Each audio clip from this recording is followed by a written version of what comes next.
다 같이 묵도하심으로 12월 6일 주일 예배 하나님 앞에 시작하도록 하겠습니다.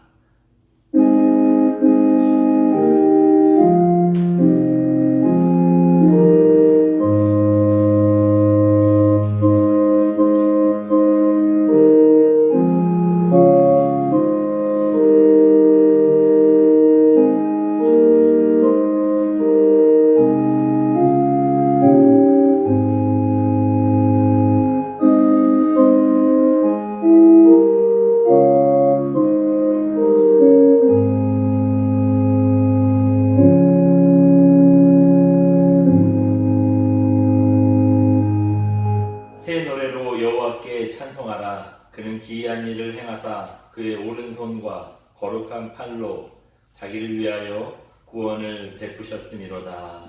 아멘.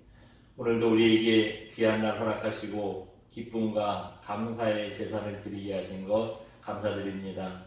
우리가 드리는 예배를 통하여 하나님 홀로 영광 받아주시고 또 우리에게는 한없는 은혜를 허락해 주시옵소서.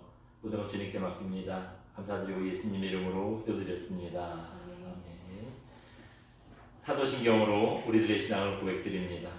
전능하사 천지를 만드신 하나님 아버지를 내가 믿사오며 그의 외아들 우리 주 예수 그리스도를 믿사오니 이는 성령으로 잉태하사 동정녀 마리아에게 낳으시고 본디오 빌라도에게 고난을 받으사 십자가에 못 박혀 죽으시고 장사한 지 사흘 만에 죽은 자 가운데서 다시 살아나시며 하늘에 오르사 전능하신 하나님 우편에 앉아 계시다가 저리로서 산자와 죽은 자를 심판하러 오시리라. 성령을 믿사오며 거룩한 공예와 성도가 서로 교통하는 것과 죄를 사하여 주시는 것과 몸이 다시 사는 것과 영원히 사는 것을 믿사옵나이다. 우리 찬송가 570장 함께 찬양드립니다.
기도하겠습니다. 다 같이 기도하시겠습니다. 오늘도 우리에게 거룩한 주일을 허락해 주시고 이제 주님 앞에 예배로 영광 돌릴 수 있도록 은혜를 베풀어 주신 것 감사드립니다. 우리가 드리는 예배가 하나님께만 영광되게 하시고 또 하나님 홀로 높아지는 거룩한 시간 되도록 이 시간 주장해 주시옵소서. 우리의 삶을 또 한 주 동안의 삶을 돌아보니 하나님 앞에 부끄럽고 연약한 모습밖에 기억나지 않습니다. 그러나 우리의 행위로는 하나님을 기쁘게 해드릴 수 없으며 우리의 행실로는 하나님 앞에서 설 수 없는 그런 완악하고 죄악된 모습이지만 우리가 예수님의 십자가를 힘입어 나아가게 해 주시옵소서. 생명까지 주신 그 주님의 사랑을 힘입어 우리가 하나님 앞에 서게 해 주시옵소서. 그래서 이 시간 우리가 하나님 앞에 예배를 드리고 찬양을 드릴 때에 우리를 사랑하신 주님의 그 사랑을 찬양하게 하시고 또 주님이 베푸신 그 은혜에 감격하여 하나님께 영광 돌릴 수 있는 믿음의 시간 되도록 이 시간 주장해 주시옵소서. 하나님, 또 이 나라와 이 민족을 위해 기도합니다. 우리나라뿐만 아니라 한국교회뿐만 아니라 전 세계가 코로나의 큰 어려움 가운데 있습니다. 주께서 우리를 불쌍히 여겨 주시옵소서. 특별히 또 코로나가 더 많이 진행되어 이 시간도 하나님 앞에 나오지 못하고 우리가 영상으로 또 하나님을 예배합니다. 비록 우리가 성전에 나와 예배를 드리지 못하지만 영상으로 드리는 예배 가운데에서도 하나님의 은혜를 구하게 해 주시옵소서. 이런 일들을 통하여 우리가 아무렇지도 않게 하나님을 예배했던 것이 얼마나 귀한 일이었나를 다시 한번 깨닫게 해 주시옵소서. 그래서 우리가 주님을 바라보게 하시고 주님을 예배하는 것이 정말 하나님의 은혜였다는 것을 새롭게 알게 해 주시옵소서. 또 하나님, 속히 코로나의 문제가 잠잠해지길 소원합니다. 여기저기서 치료제가 나왔다고 하고 또 좋은 소식들이 들리지만 그러나 이것에 안심하지 않게 하시고 더 간절히 하나님의 은혜를 구할 수 있도록 붙들어 주시옵소서. 아직 세상은 하나님의 권능과 섭리를 인정하지 않으며 자신들의 교만을 하나님 앞에 보이고 있습니다. 아버지, 정말로 우리가 아무리 많은 치료제를 만들고 또 하나님 예방약을 만든다고 해도 하나님의 보호하심이 아니면 어찌 우리가 안심할 수 있겠습니까?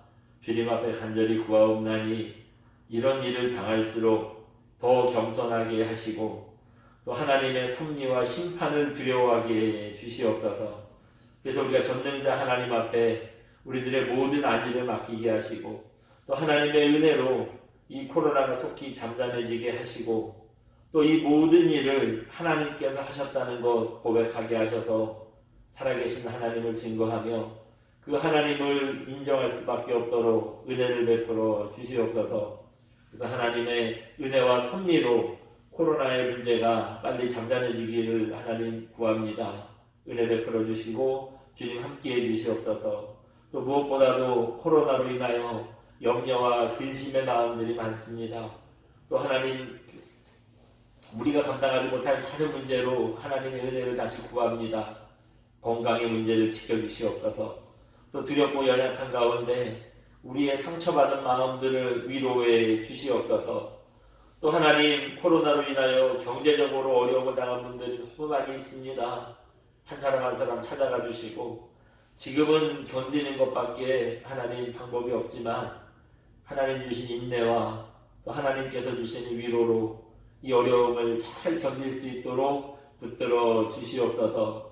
또 그래서 하나님, 속히 하나님께서 코로나를 잠재워 주실 때에 우리 육신의 건강의 문제가 해결되게 하시고 마음에 눌렸던 짐과 부담들이 다 내려놔지게 하시고 또 주님이 주시는 은혜로 이 경제적인 문제도 속히 해결되는 은혜를 허락해 주시옵소서.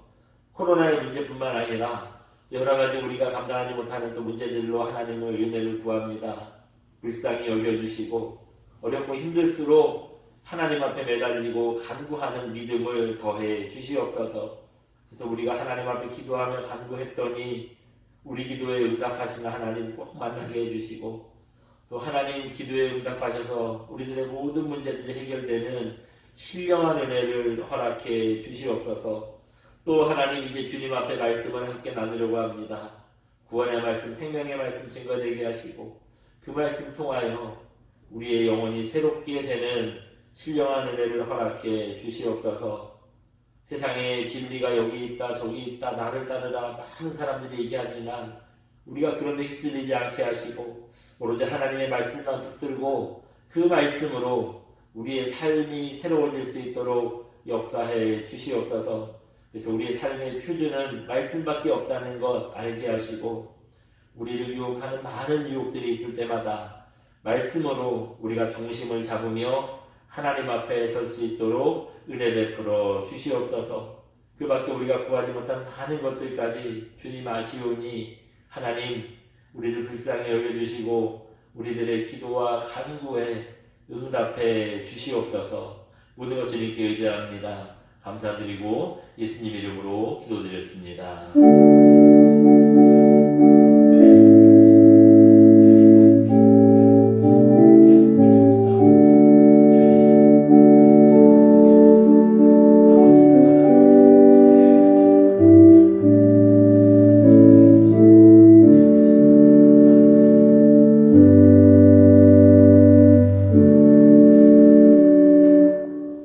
함께 하실 하나님의 말씀은 호세아 4장 6절에서 10절까지의 말씀입니다. 호세아 4장 6절에서 10절까지의 말씀. 제 성경은 구약 성경 1259페이지에 있습니다.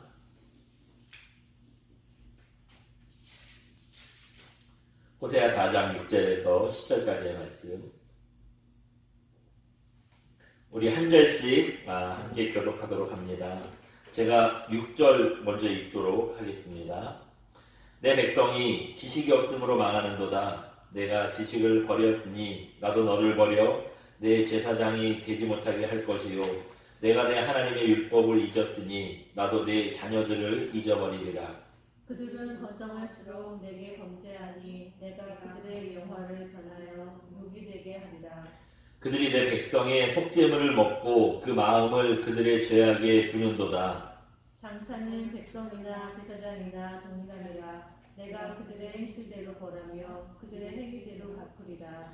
10절 함께 봅니다. 그들이 먹어도 배부르지 아니하며 음행하여도 수요가 부르지 못하니 이는 여호와를 버리고 따르지 아니하였습니다. 아멘. 네.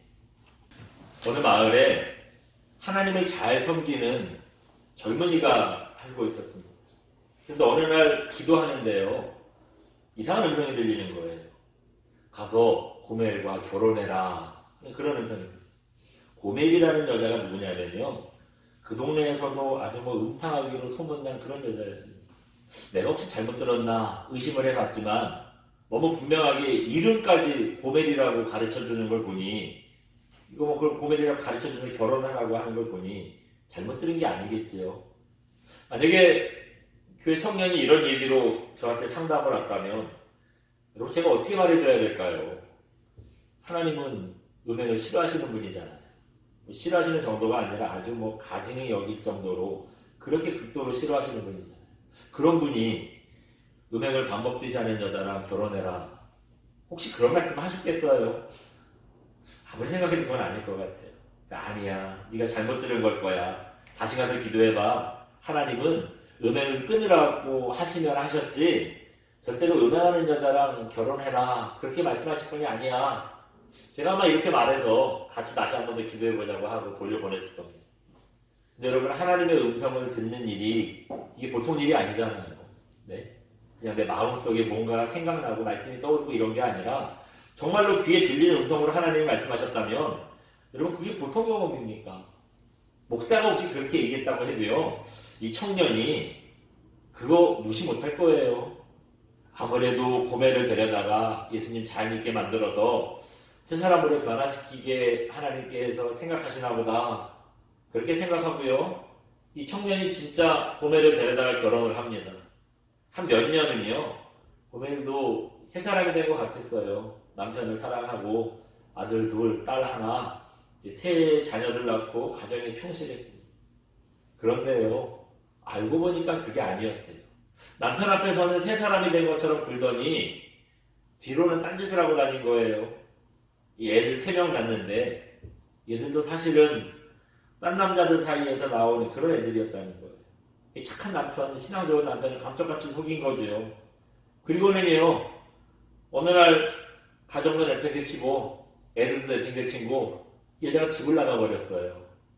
어떻습니까? 이 정도 되면은 이혼 사유가 되겠지요. 하나님도 무조건 이혼을 금지하신 건 아니에요. 하나님도 신명기 24장 1절에 보시면 배우자가 부정한 행위를 했을 때는 이혼을 허락하시는 거 우리가 볼 수 있습니다.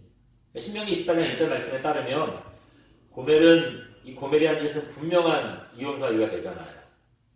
이것 때문에 이혼을 했다고 해도 고멜이 할 말이 없는 거예요. 그런데 다시 하나님의 음성이 들리는 겁니다. 가서 고멜을 데려와라. 모든 걸 용서하고 다시 살아라. 이렇게 말씀을 하십니다. 여러분 이게 말이 됩니까? 예? 바람나서 집 나간 여자를, 그것도 어떤 놈인 줄도 모르는 그런 애들 셋이나 낳아놓고 애들까지 버리고 도망간 여자를 다시 데려와서 살라니요. 예? 그런데 젊은이가 참 믿음이 좋았어요.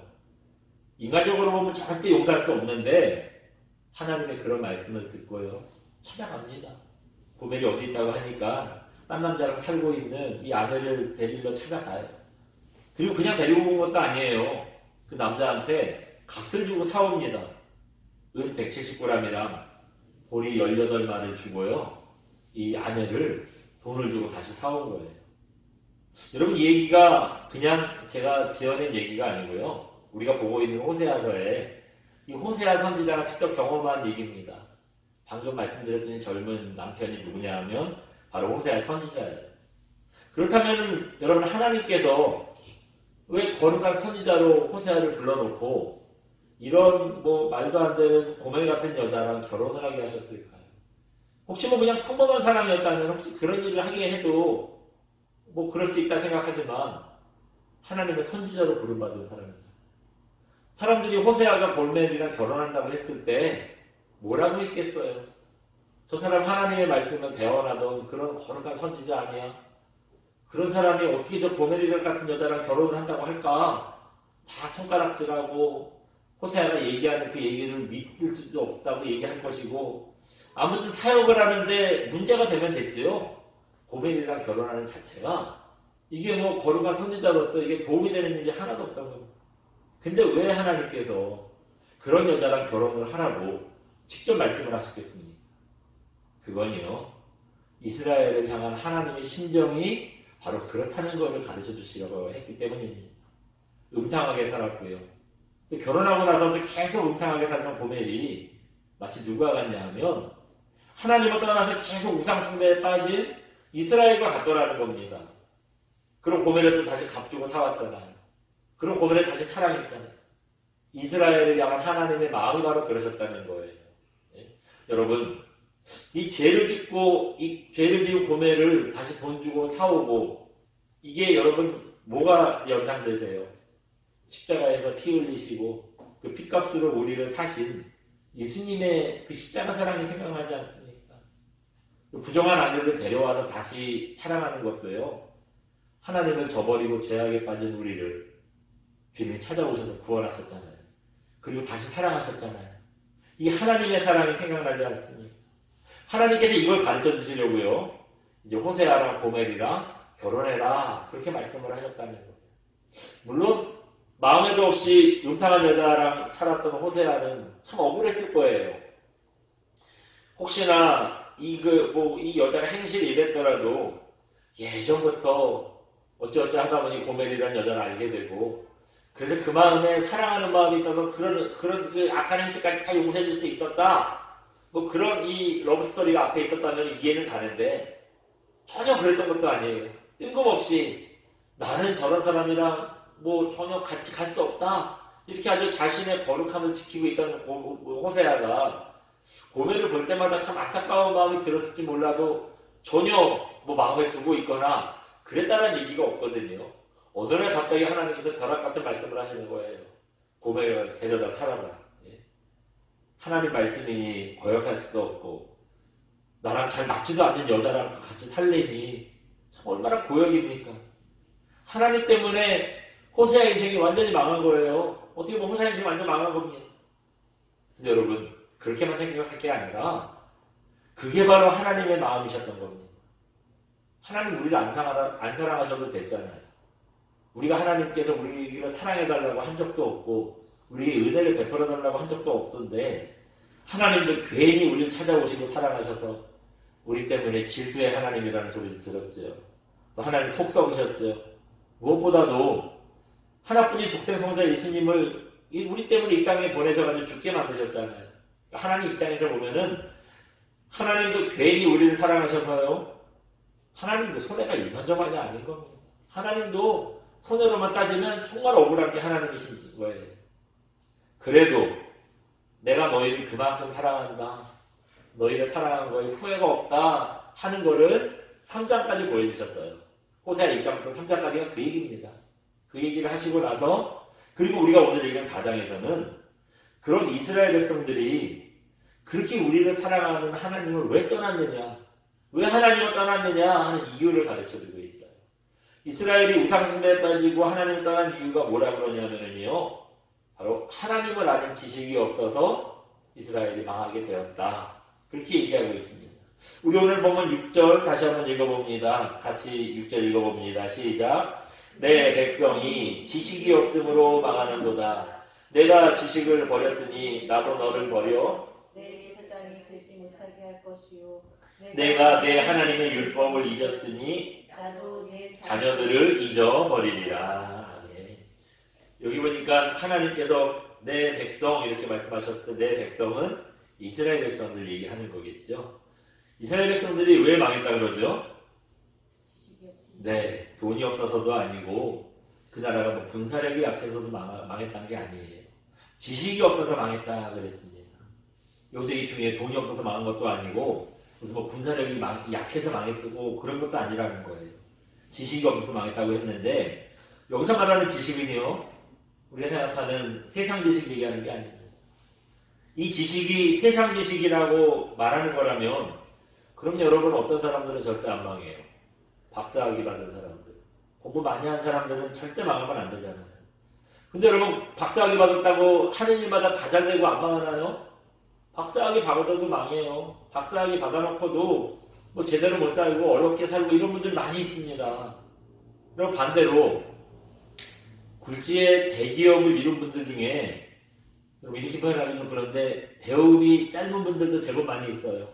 대표적인 분이 우리나라에서는 그 현대그룹의 정주영 회장님이시잖아요.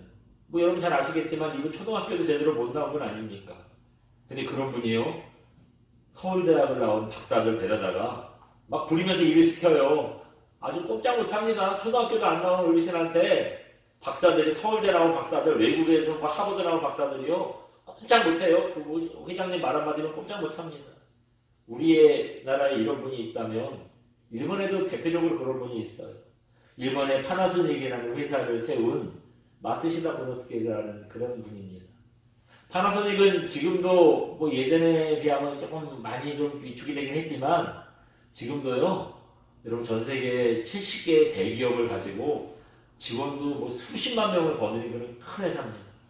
이런 큰 회사를 이뤘으니까 마쓰시다 고노스케 회장님이 무슨 경영학 박사를 당연히 했을 것이고 또 뭐 기술을 만드는 회사니까 본인이 기술을 알아야 그런 전자제품을 만드는 회사 아니겠어요?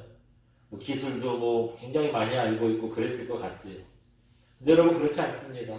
마쓰시다 고노스케가 집안이 어려워서요, 이분도 초등학교도 3학년도 채 다니지 못했대요. 초등학교가 6년 다니는 건데 그 중에 3학년도 채 다니지 못했다고 하니 1, 2, 3학년 때 배우는 게 뭐 있어요?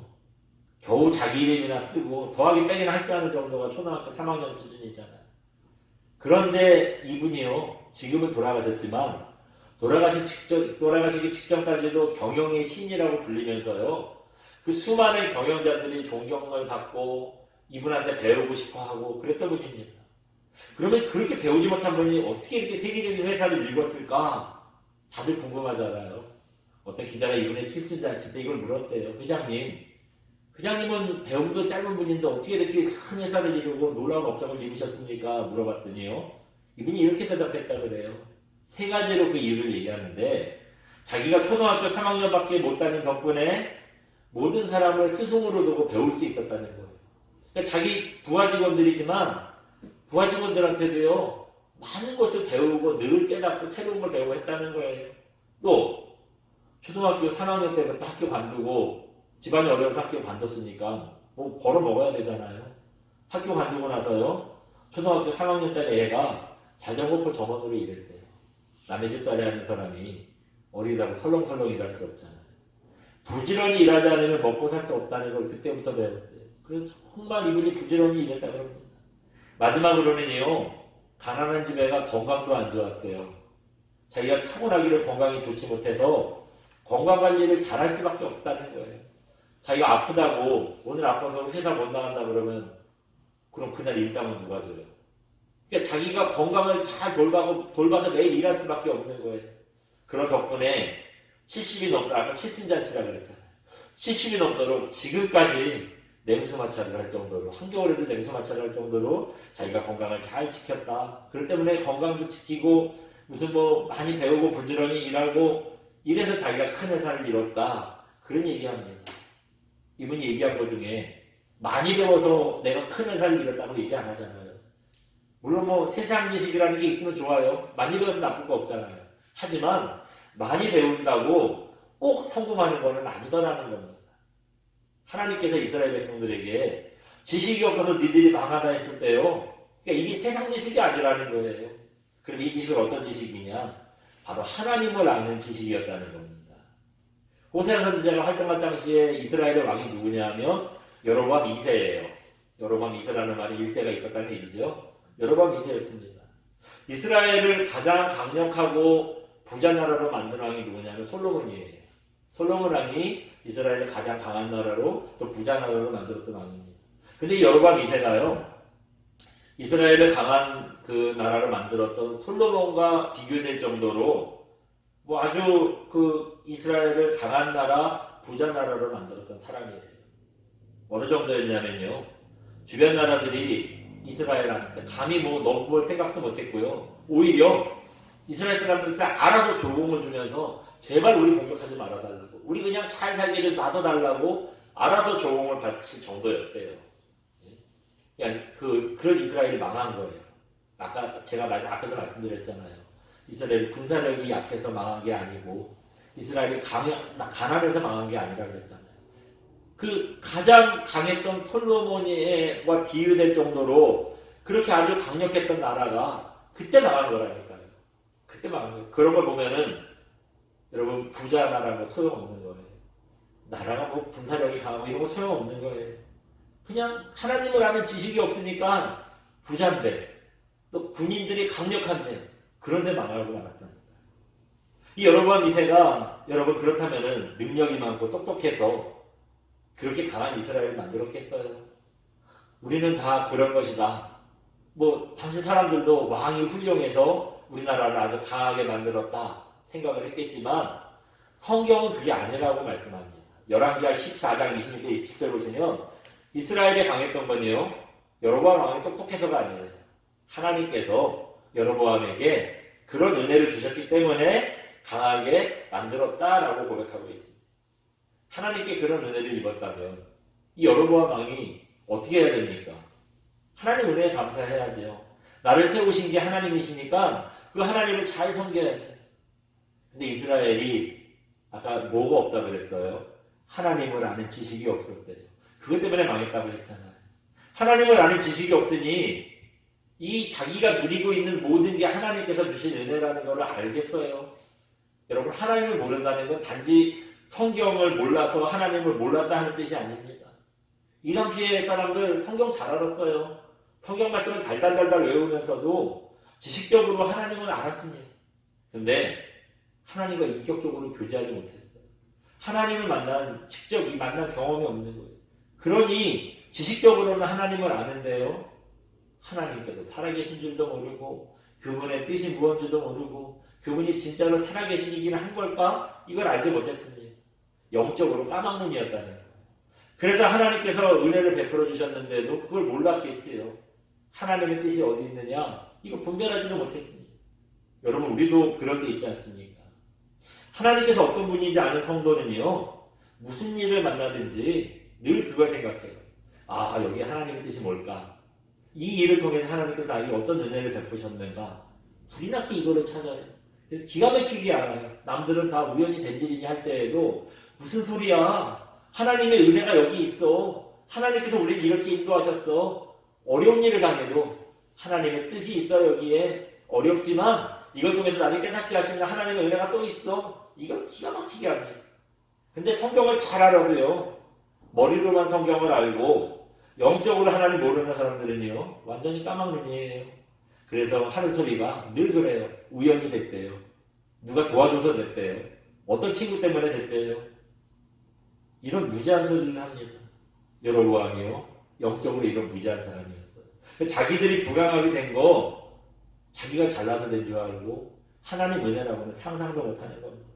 그러니까 자꾸 우상숭배에 빠지고 부패하는 거예요. 그런 여로보암을 실제로 보시면 하나님께서 이렇게 책망하십니다. 호세아 선지자를 통해서 뭐라고 책망하시느냐, 7절 한번 읽어봅니다. 같이 봅니다. 시작. 그들이 번성할수록 내게 범죄하니 내가 그들의 영화를 변하여 욕이 되게 하리라. 아멘. 이스라엘이 잘 살고 번성하면 번성할수록 하나님의 은혜구나 이거 알아야 되잖아요. 근데 방금 읽은 말씀해 보니까 그들이 번성할수록 어떻대요? 내게 범죄한대요. 내게 범죄한대요. 하나님의 은혜라는 걸 알고 하나님 잘 섬겨야 되는데, 근데 번성할수록 더 우상숭배에 빠지고 하나님 앞에 범죄한다는 겁니다. 그래서요, 여태까지 베풀어졌던 부귀영화를 변하게 해서 뭐가 되게 한대요? 욕이 되게 한대요. 그러니까 이제 이스라엘에 베풀었던 은혜를 다 걷어가시겠다는 거예요. 다 빼앗아 버리겠다는 겁니다. 한 가지만 더 생각해 볼게요. 하나님은 잘한다고 하면 여러분 누가 하나님을 잘할까요? 네? 그래도 뭐 그렇게 단정적으로 얘기할 수는 없지만 성직자들이 그래도 일반 분들보다는 공부를 했어도 더 했고 자꾸 하나님을 자꾸 구할 수밖에 없으니까 이런 분들이 하나님을 조금이라도 잘 알지 않을까요? 이 당시로 따지면 성직자들, 제사장들이 그래도 일반 백성들보다는 아마 하나님을 잘 알았을 겁니다. 그런데 온 나라가 하나님을 아는 지식이 없다 보니까요, 제사장들도 마찬가지였어요. 8절에 이런 말씀이 있습니다. 8절도 우리 다시 읽어봅니다. 시작. 그들이 내 백성의 속죄제물을 먹고 그 마음을 그들의 죄악에 두는도다. 이게 무슨 말이냐면, 여기서 말하는 그들을, 아까 내 백성 할 때는 이스라엘 백성들 얘기한 거고요, 이번에 말씀하는 그들은 제사장들 말하는 겁니다. 제사장들은 어떻게 먹고 살지요? 백성들이 그 가지고 오는 속죄 제사를 좀 드려달라고 가지고 오는 재물을 가지고요, 이게 이제 자기네 소득으로 이걸로 먹고 사는 거예요. 이거는 그냥 자기들 마음대로 그 가지고 온 거에서 무조건 내가 내 몫을 떼어가지고 내 거야 그런 게 아니라, 레위기에 보시면, 레위기 말씀해 보시면요, 그 하나님께서 명령을 하세요. 백성들이 속죄 제사를 드려달라고 재물을 가지고 올 텐데, 그 중에 그 제사를 하면은 이렇게 제사를 드리고 재물을 드리면 각을 뜬다 그러죠. 이렇게 뭐 목을 나누는 거예요. 팔 자르고 다리 자르고 몸통 자르고 해가지고 내장도 긁어내고 이런 겁니다. 그 재물들 중에서 하나만 하나님께 바치고요, 나머지 토막들은 제사장의 소득으로 삼아라 하나님께서 허락하신 거예요. 그래서 이제 그 재물들 가지고 오면 하나님께 그 한 토막 드리고 나머지 제사장의 소득이 되는 겁니다. 그런데 당시에는 요즘 목사님들처럼 사례비가 얼마 정해져 있지 않았어요. 그렇다면은 그냥 그 속죄 제사를 많이 드리면, 그렇다면은 제사장들이 받을 몫이 커지겠지요? 한 번 가지고 온 재물보다는 두 번 가지고 온 재물이 더 많잖아요. 하나님은 늘 하나만 받겠다고 하셨으니까 나머지는 다 제사장 거잖아요. 여러분, 그렇다면은 백성들이 죄를 많이 지으면 어떻게 하겠어요? 내가 죄졌으니까 속죄 제사를 드려야 되고 그때마다 재물을 가지고 오겠지. 그럼 이제 속죄 제사를 많이 드려야 될 테니 속죄 제사를 많이 드릴수록 제사장의 사례비가 많아지겠지요? 많아지는 겁니다. 그래서 제사장들이 백성들을 볼 때 그렇게 보는 거예요. 야, 너네 빨리 제져라. 더 많이 제져라. 그래야 내 사례비가 많아지지. 제사장들이 맨날 이 생각만 했다는 거예요. 백성들 볼 때마다 아이고 거룩하게 살아야 되는 게 아니라, 이런 생각을 하는 게 아니라, 오늘은 죄진 거 없나? 저놈이 오늘은 무슨 죄진 거 없나? 나한테 그 속죄 제물 드리자고 제물을 가지고 오는 놈 없나? 맨날 이것만 생각했다는 거예요. 예? 이렇게 제사장들도 다 하나님을 아는 지식이 없어서 다 썩었으니 누가 하나님에 대해서 제대로 가르쳐 주겠습니까? 성직자들까지 자기들이 그냥 배불리 먹는 것만, 자기 이득이 많아지는 것만 생각하고 앉아 있으니 누가 하나님에 대해서 거룩하게 제대로 가르쳐 주겠어요? 이렇게 하나님을 아는 지식이 없으니 망할 수밖에 없죠. 그래서 왕이고 성직자들이고 다 이런 수준밖에 안 되니까 결국 이스라엘이 망하게 된 겁니다. 근데 여러분 중요한 건 그거예요. 그런 순간에도 하나님의 마음은 그렇지 않으셨다는 거예요. 이놈들 다 망해버려라. 내가 이 이스라엘이랑 상종을 하나 봐라. 그 마음이 아니셨다는 거예요. 호세아 선지자랑 이 음탕한 여자 고멜이랑을 보여주시면서 니네 이 두 사람 사는 거 봤지? 그러면서 하시는 말씀이에요. 니들이 아무리 나를 버려도 난 너희들 다시 찾아올 거야. 이스라엘 끝까지 사랑할 거야. 하나님께서 말씀을 하시는 겁니다. 우리가 한동안 예배를 또 잘 드렸어요. 8월, 9월 예배 몇 주 못 드리다가 또 우리가 지난주까지 예배를 잘 드렸는데 코로나 때문에 또다시 방송 예배를 드릴 수밖에 없게 됐습니다. 지금 뭐 고양시에서 예배 드리지 말라고 고양시에서 단계를 막 높이는 바람에 또 우리가 방송 예배를 할 수밖에 없어요. 자꾸 이런 일이 생기다 보면 아무래도 우리 믿음이 예전만 못해지겠죠? 흐트러질 수밖에 없습니다. 여러분 지금은 이게 뭐 어쩔 수 없는 상황이에요. 어쩔 수 없는 상황이지만 그래도 여러분 오늘 본문이 가르쳐주고 있는 하나님의 사랑 절대 잊어버리시면 안 됩니다. 네? 또 하나님을 아는 지식이 없어서 이스라엘이 망했다는 거 이 사실도 여러분 절대 잊으시면 안 됩니다. 그거 잊어버리면요 우리도 이스라엘이랑 똑같이 망하게 되는 겁니다. 제가 고등학교 때 이런 일이 있었어요. 친구네 집에 이사를 간다고 해서 이제 우리가 이제 친구들이 이사를 도와준 적이 있습니다. 제가 고등학교 때는 80년대 한 중반쯤 되거든요. 여러분 그때 포장이사 없었잖아요. 80년대 중반이면 이사 어떻게 했죠? 먼 데는 용달차 불러가지고 막 다 때려 싣고 뭐 장롱이고 뭐고 다 때려 싣고 막 그냥 갔잖아요. 가까운 데는 어떻게 했어요? 사람들 많이 불러가지고 다 막 둘러내고 다 직접 옮겼잖아요. 리아카에도 옮기고 자잘한 거 막 들고 따라가고 막 그랬잖아요. 이 친구도 이제 살던 동네에서 이 집에서 저 집으로 이사를 하는 거라 뭐 굳이 용단차를 안 불렀고요. 그냥 뭐 친구들 많이 모아가지고 그냥 친구들이 도와주고 이사를 했어요. 근데 친구 아버지가 교회 장로님이셨거든요. 이거 정말 장로님이셨어요.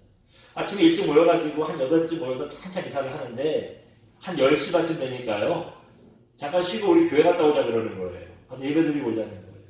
물론 그때 저희도 다 교회 다니던 사람들이었어요. 이제 고등학교 애들이지만 다 그때 교회 다니던 애들이었습니다. 근데 여러분 다른 날도 아니고 이사하는 날 같으면은 한 번쯤 교회 빠져도 되잖아요.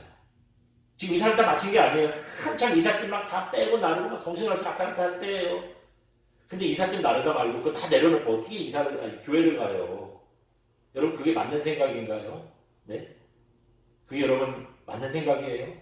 막 그냥 문 다 열어놓고 막 그냥 다 막 그냥 겉으로 내놓고 사람들이 우르르 예배 드리러 교회 간다고 하면은 그거 맞는 건가요? 아마 우리 중에도 이렇게 생각하시는 분들이 있을 거예요. 아이고 바보같이 그런 날은 하루 좀 쉬면 누가 뭐래냐? 그렇게 생각하시는 분 있을 거예요. 근데 여러분 우리 믿음이 생기고 보니까요 장로님 말씀이 맞더라고요. 장로님 말씀이 맞더라고요. 이사도 하다 말고 교회로 달려갈 때 하나님께서 그 모습 보시고 얼마나 기뻐하셨겠어요. 네. 그때가 요즘처럼 토요일날 쉬는 날이면은 토요일날 이사를 당연히 했지요. 근데 토요일까지 회사에 가야 되잖아요. 근무해야 되잖아요. 그때는 뭐 이사할 수 있는 길이 주일밖에 없었어요. 네. 주일밖에 이사할 날이 없어요. 그래도 장로님은요, 하나님께서 뭘 기뻐하시느냐, 이거 아셨던 분입니다. 그래서 예배보다 하나님 앞에 나아가는 것보다 더 중요한 게 없다는 것을 아셨어요. 이렇게 장로님이 하나님을 아는 지식이 있으니까 어떻습니까? 하나님께서 뭘 기뻐하시는지, 어떻게 우리가 하나님을 섬겨야 하는지 이거를 아셨잖아요. 여러분 우리도 하나님 아셔야 됩니다. 신앙생활 잘 하시려면 하나님 아셔야 돼요. 특히나 요즘같이 신앙을 지키기 어려울수록 여러분 더 하나님께서 뭘 하시는지를 알고 또 하나님의 뜻도 분별하여 아시기 바랍니다. 그래서 늘 하나님을 기쁘게 해드리는 그런 여러분 되시기를 주님의 이름으로 축원드립니다. 이 시간 우리 함께 또 나눈 말씀을 가지고 찬양하고 기도하겠습니다. 나 무엇과도 주님을 바꾸지 않으리 함께 찬양합니다.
그 모든 지식 중에 가장 중요한 지식은 하나님을 아는 지식이라는 것 우리가 깨닫게 해 주시옵소서. 아무리 세상적으로 많은 것을 알고 있어도 하나님을 알지 못한다면 우리의 삶이 어찌 온전한 삶이 되겠습니까? 하나님, 다른 많은 지식들도 우리가 익혀야 되겠지만 그 어떤 것보다 하나님을 아는 지식을 우리 인생의 최고의 지식으로 알고 하나님을 아는 것에 힘쓰는 인생 되게 해 주시옵소서. 또 하나님, 우리가 혹시 성경으로만 지식으로만 하나님을 아는데 그치지 않게 해주시옵소서. 하나님을 알 때 우리 영적으로 하나님 알아야 되지 않겠습니까? 살아계신 하나님을 알고 그분을 만나는 것이 우리 진짜 지식이 되어야 되지 않겠습니까?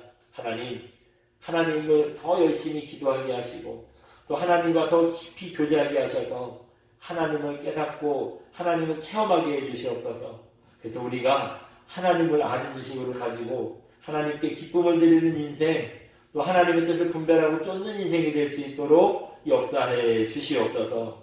지금은 교회의 머리 대신 우리 주 예수 그리스도의 은혜와 하나님 아버지의 극진하신 사랑하심과 성령님의 가르치시고 보호하시고 인도하시고 위로하시는 역사가 하나님을 아는 지식을 가지고 하나님을 더 기쁘게 해드리고 하나님을 더 잘 섬기길 소원하는 우리 영계위회와 오늘 예배 참석하신 모든 성도님들 머리 위에 그리고 각 가정에서 방송으로 예배를 드리는 우리 가정들과 그 사업장 위에 지금부터 영원토록 함께 계실지어다.